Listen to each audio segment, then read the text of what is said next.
Good morning my dear friend. आज का topic types of motion है, जिसको हिंदी में हम गति के प्रकार कहते हैं। गति कितने प्रकार के होते हैं आज हम इसके बारे में पढ़ेंगे। Actually first part, second part और थर्ड पार्ट में हम पढ़ चुके हैं कि गति और विराम क्या होते हैं। सेकंड पार्ट में हमने पढ़ा गति के इक्वेशंस कितने होते हैं, उसको प्रूफ किया। फिर थर्ड पार्ट में हमने ये देखा कि गति के जो इक्वेशन ऑफ मोशन था उसको ग्राफ मेथड से हम किस तरह से सॉल्व करते हैं उसे। आज का जो चैप्टर है या पार्ट है, हम कह सकते हैं टाइप्स ऑफ मोशन है, जिसमें हम गति के प्रकार पढ़ेंगे और कितने गति के टाइप्स होते हैं उसके बारे में वन बाय वन करके हम पढ़ते हैं। फर्स्ट जो है वो रैंडम मोशन है। रैंडम का मतलब ये हुआ कि the motion of molecules in air या the motions of gases in air. कह सकते हैं जितनी भी गैसें होती हैं एयर में, जो मिक्स्ड गैसें होती हैं, उनकी गति जो होती है वो रैंडम मोशन होती है। वो इस तरह से गति करते हैं, रैंडमली मोशन करते हैं, उनकी कोई फिक्स डायरेक्शन नहीं रहती है, वो किसी भी डायरेक्शंस में, हर एक डायरेक्शंस में वो मूव करते रहते हैं। तो ऐसे मॉलिक्यूल्स की, ऐसे गैसेस की जो मोशन होती है उसे हम कहते हैं कि this is the random motion या रैंडम मोशंस के एग्जांपल्स है। हम कह सकते हैं कि वो सब्सटेंस, वो पार्टिकल, वो मॉलिक्यूल, वो वस्तुएं जो विदाउट किसी डायरेक्शन, विदाउट किसी फिक्स डायरेक्शंस के, वो किसी भी डायरेक्शंस में मूव करती है, रैंडमली मूव करती है, तो उसके मोशन को हम रैंडम मोशन कहते हैं। फॉर एग्जांपल हम कह सकते हैं कि मॉलिक्यूल्स, फॉर एग्जांपल कह सकते हैं कि हाइड्रोजन, नाइट्रोजन, ऑक्सीजन जो गैसेस होती हैं एयर में मिक्स्ड होती हैं, या धूल के कण जो कह सकते हैं, ये सब के सब जो एग्जांपल्स हैं वो रैंडम मोशंस के एग्जांपल्स हैं। सेकंड पॉइंट पर आता है rotatory motion. Rotatory motion it means जब कोई ऑब्जेक्ट किसी फिक्स्ड एक्सिस के थ्रू अगर मूव करता है, कोई फिक्स्ड एक्सिस हो, कोई अक्ष हो, उसके चारों ओर वो मूव करता है, रोटेट करता है, तो उस ऑब्जेक्ट की मोशन को हम रोटेटरी मोशन कहते हैं। फॉर एग्जांपल अगर हम कहें तो सन के चारों ओर अर्थ जो मूव करती है, तो अर्थ के मोशन को हम रोटेटरी मोशन कहते हैं। या फिर मून के मोशन को, जो मून अर्थ के चारों ओर मूव करती है, तो मून के मोशंस को हम रोटेटरी मोशन कहते हैं।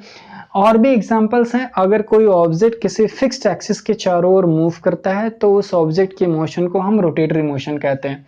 थर्ड पॉइंट पे आता है ऑसिलेटरी मोशन। तो हम कहते हैं किसी फिक्स्ड एक्सिस के टू एंड फ्रो ऑब्जेक्ट अगर कोई मूव करता है, इधर उधर मूव करता है, तो उस ऑब्जेक्ट की मोशन को हम ऑसिलेटरी मोशन कहते हैं। अगर हम बात करें किसी झूला की, या कह सकते हैं किसी ऐसा ऑब्जेक्ट जैसे पेंडुलम हुआ, ये सब पेंडुलम हुआ या फिर झूला हुआ, ये सब एग्जांपल्स जो हैं वो ऑसिलेटरी मोशंस के हैं। क्योंकि जो पेंडुलम होता है वो टू एंड एक फिक्स्ड एक्विलिब्रियम पॉइंट होता है, एक फिक्स एक्विलिब्रियम पॉइंट होता है। इस एक्विलिब्रियम पोजीशन से अगर टू एंड फ्रो मूव करता है, इधर उधर मूव करता है, तो इसके मोशन को हम ऑसिलेटरी मोशन कहते हैं। झूला भी किसी फिक्स्ड पॉइंट के इधर उधर मूव करता है, तो उसके मोशन को हम ऑसिलेटरी मोशन कहते हैं।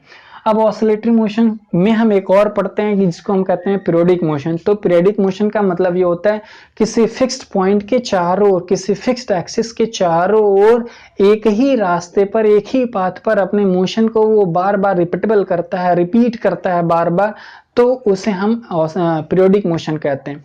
अगर रोटेटरी मोशन की बात करें तो किसी फिक्स्ड एक्सिस के चारों ओर वो मूव करता है, बट अगर वही पॉइंट्स कहें कि एक ही रास्ते पर, एक ही पाथ पर अगर अपनी वो मोशन को बार बार रिपीट करता है, बार बार एक ही फिक्स्ड पाथ पर रिपीटेबल होता है, तो उस मोशन को हम पीरियोडिक मोशन कहते हैं। उस ऑब्जेक्ट को हम पीरियोडिक मोशन कहते हैं।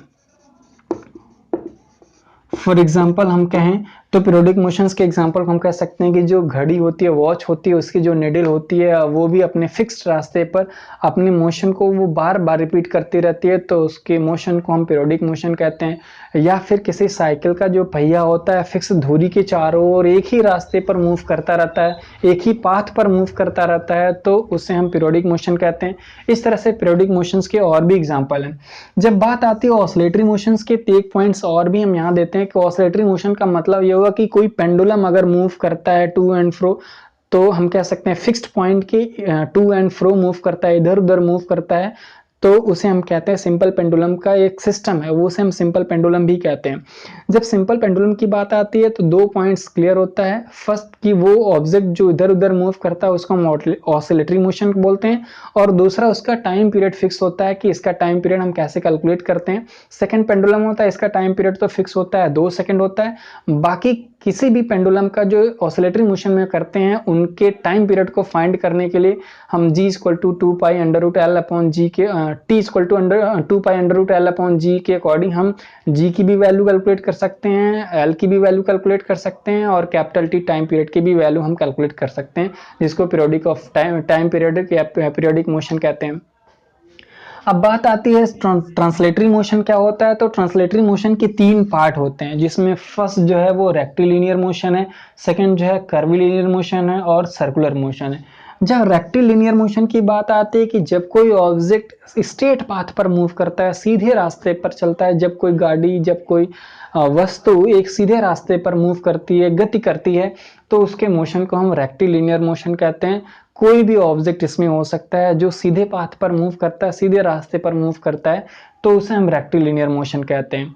जब बात आती है सेकंड की, तो कर्विलिनियर मोशन की, तो कर्विलिनियर का मतलब ये होता है कि जब कोई ऑब्जेक्ट एक कर्व पाथ पर मूव करता है, कर्व पाथ पर गति करता है, वो एक स्थान से दूसरे स्थान तक विस्थापित होता है, तो उसे हम कर्विलिनियर मोशन कहते हैं।